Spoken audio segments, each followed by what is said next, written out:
नमस्कार दोस्तों, आप सब लोगों का एक नई वीडियो में हार्दिक स्वागत है। आज की वीडियो में हम ऊंचाई और दूरी से प्रश्न लेकर आए हैं और आप लोगों को पता है हाइट एंड डिस्टेंस से 1 से 2 प्रश्न पूछे ही जाते हैं, तो इसलिए हमने सोचा क्यों ना हम इस टॉपिक को भी बहुत ही फास्ट तरीके से कवर करते हैं। पहले बेसिक समझेंगे, तो आज की वीडियो में केवल हम बेसिक समझने वाले हैं और बेसिक से भी प्रश्न पूछे जाते हैं। जब बेसिक ही आप लोगों का तैयार हो जाएगा तो आप उससे संबंधित जो भी प्रश्न बनेगा उसे बहुत ही आसानी से बना के सॉल्व कर लेंगे, ठीक है। और बहुत ही सरल भाषा में हम समझाने का प्रयास करेंगे ताकि आप लोगों को बहुत ही अच्छी तरीके से समझ में आ जाए। देखिए 4 प्रश्न लिए गए हैं, इजी टू हार्ड, यानी चारों के चारों प्रश्न जो हैं अलग अलग नेचर पर आधारित हैं। तो पहला प्रश्न कुछ इस तरीके से दिया गया है, एक वृक्ष की परछाई AB। तो यहाँ पर हमने एक ट्रायंगल बना रखा है, तो यहाँ पर इसकी हाइट रहेगी और ये इसकी परछाई रहेगी, इस तरीके से रिप्रेजेंट कर रहे हैं, ठीक है। तो बोला गया है कि वृक्ष की परछाई जो AB है, तो ये A और B, इसका नाम रखते हैं A और यहाँ रही B। तो ये है वृक्ष की यहाँ पर क्या परछाई। अब वृक्ष की ये हाइट रहेगी, ठीक है।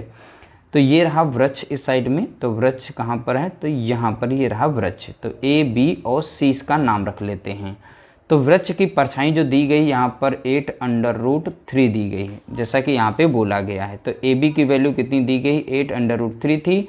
यदि उस वृक्ष की चोटी का उन्नयन कोण 30 डिग्री रहा हो, देखिए उन्नयन कोण यहाँ पे बनता है, तो ये रहा हमारा कितना डिग्री का, 30 डिग्री का उन्नयन कोण बनेगा। तो वृक्ष की ऊंचाई ज्ञात कीजिए। अब यहाँ पर हमें वृक्ष की ऊंचाई पता करनी।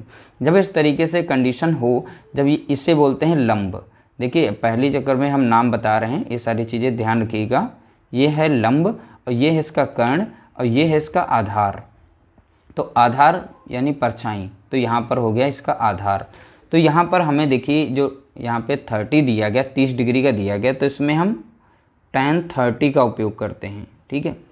और इसका फॉर्मूला जो कहता है, तो देखिए थीटा का फॉर्मूला, तो यहाँ पर जो 30 आएगा, तो इसमें लंब बटा कितना रहता है, लंब बटा आधार रहता है। क्या रहेगा, लंब बटा आधार। बस इसी फार्मूले में सारी वैल्यू यहाँ से जो भी दी गई वो रख देंगे, आपका आंसर आ जाएगा। पहली बात यहाँ पे tan 30 का मान पता होना चाहिए। इसका मान होता है 1/√3 मान होता है, किसका, tan 30 का। तो कुछ वैल्यूज़ हमने आप लोगों को तैयार करना पड़ेगा। ट्रिग्नोमेट्री की एक टेबल है, उसमें से वैल्यूज़ ये सारी मिल जाएंगी।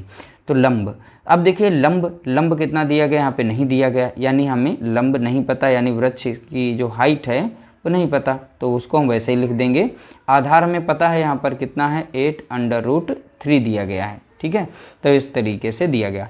अब इसे क्रॉस यहाँ पर गुणा कर सकते हैं, तो इस साइड में गुणा करेंगे या फिर इस साइड में आप गुणा कर लीजिए, ठीक है। तो पहले हम इसे लिख देते हैं, लंब गुणा √3 बराबर हो जाएगा 8√3। जब इधर गुणा करेगा तो उतना ही रहेगा क्योंकि वहाँ पर 1 है। इस तरीके से हो गया। अब यहाँ लंब निकालना है, लंब में से वृक्ष की लंबाई हमने बताया ना, ये वाली लंब है, ठीक है। तो यहाँ पर होगा 8√3 अपॉन में कितना हो जाएगा, √3। अब ऊपर √3 और नीचे भी √3, तो एक एक मैच कर रहा है, हम काट देंगे तो बचा क्या, यहाँ पर केवल 8 बचा। तो 8 मीटर वृक्ष की ये लंबाई निकल के आ गई है। देखिए प्रश्न बहुत ही आसान होते हैं, बशर्ते अगर क्वेश्चन को अच्छी तरह से समझ गए।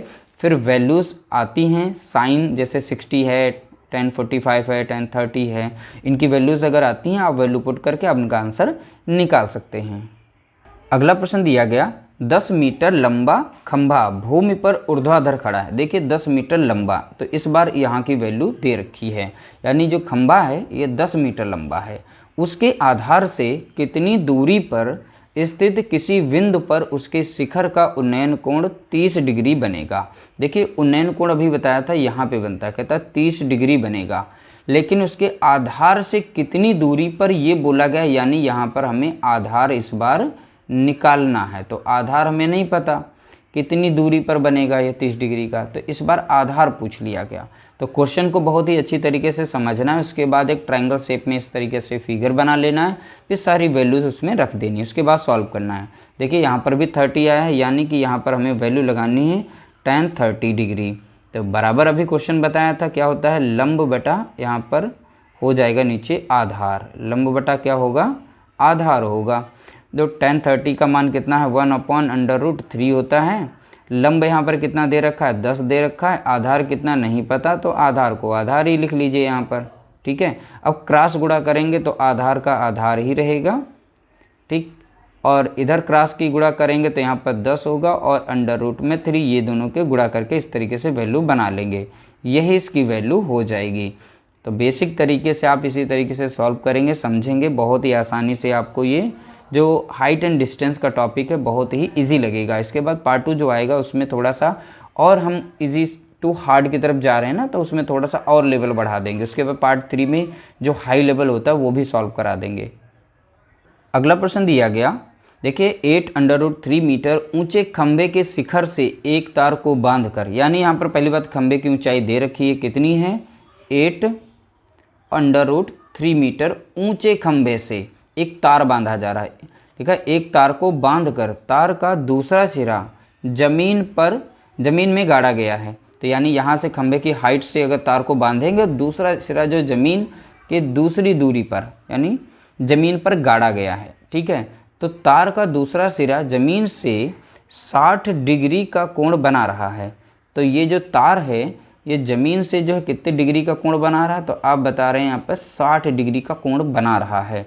तो तार की लंबाई ज्ञात कीजिए। तो हमें इस बार इसकी लंबाई बतानी है, तार की लंबाई क्या है। ठीक है, तो वैसे देखा जाए इसका नाम होता है कर्ण। ठीक है, ओके, कर्ण विकर्ण या जो भी कहना चाहें कह सकते हैं, इसे डायगोनल्स। ठीक है, तो यहाँ पर देखेंगे ये तार है, तार इस बार इसकी वैल्यू निकालनी है। तो कैसे निकालेंगे, बहुत ही आसान है। जब भी इस तरीके से आए और यहाँ पर तार की लंबाई इस तरीके से निकालने को बोला जाए, तो आप क्या करेंगे, इसमें sin 60 का उपयोग करेंगे। 60 डिग्री है इसलिए हम 60 का कर रहे हैं। ठीक है, sin 60 बराबर होता है यहाँ पर लंब मिस हो गई हाइट, तो लंब बटा हो जाता है इस बार कर्ण हो जाएगा, नीचे का क्या हो जाएगा कर्ण। अब ये वाला कर्ण यानी तार जो मैंने लिखा इस बार इसकी निकालनी, इस बार आधार की ज़रूरत नहीं है। तो यहाँ पे sin 60 का फॉर्मूला समझ में आया, लंब बटा कर्ण हो जाता है, नहीं लंब बटा कर्ण हो जाएगा। sin 60 का मान कितना होता है, अब ये पता होना बहुत ज़रूरी है। तो sin 60 का मान कितना होगा, तो आप बताएंगे √3 अपॉन में कितना होता है 2, ये sin 60 का मान है। याद रखिएगा, ट्रिग्नोमेट्री टेबल है उससे आप याद कर लीजिएगा। लंब यहाँ पर कितना दिया गया था 8, √, में कितना 3, अपॉन में यहाँ पर कर्ण रहेगा, तो कर्ण मतलब तार की लंबाई। ठीक है, अब देखिए क्रॉस गुणा करेंगे तो यहाँ पर बनेगा √3 इंटू हो जाएगा कर्ण, बराबर में रहेगा, ये इसके साथ गुणा कर जाएगा, 2 गुणे हो जाएगा यहाँ पर 8 √3। ठीक है, अब कर्ण ये गुणे में है तो भाग में हो जाएगा, तो यहाँ पर कितना हो जाएगा कर्ण बराबर 2 गुणे 8 √3, अपॉन में रहेगा √ यहाँ पर 3। अब देखिए √3 यहाँ पर √3 यहाँ पर कट गया, तो 8 दूनी कितना बन गया यहाँ पर 16।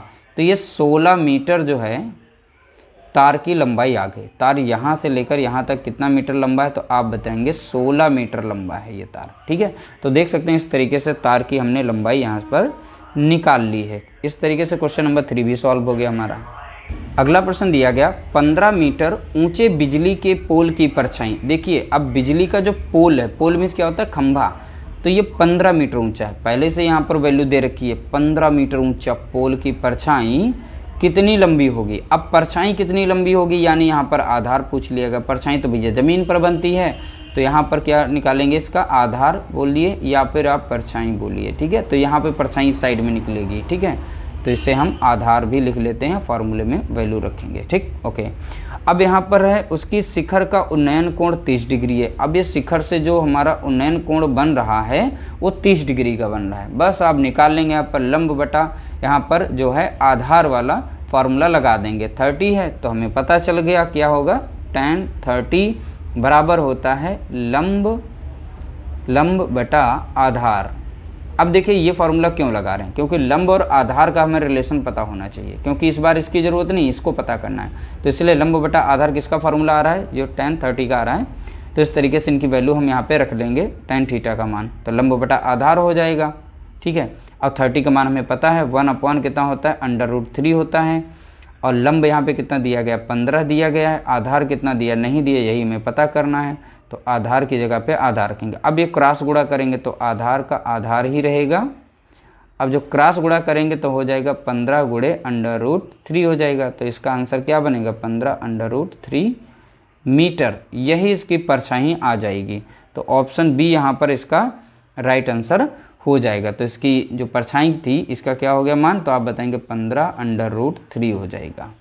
तो इस तरीके से चारों प्रश्नों को हमने आज की वीडियो में सॉल्व कर लिया है। उम्मीद करते हैं आप लोगों को बेसिक नॉलेज जो है समझ में आ गया होगा। इसके बाद हम नेक्स्ट लाएंगे तो नेक्स्ट लेवल का थोड़ा सा लेवल जो हाई होगा और वो भी एग्जाम्स में पूछा जाने वाला होगा। तो ठीक है, बेसिक तरीका समझ में आ गया होगा। वीडियो अच्छा लगा हो तो लाइक करिएगा, शेयर करिएगा।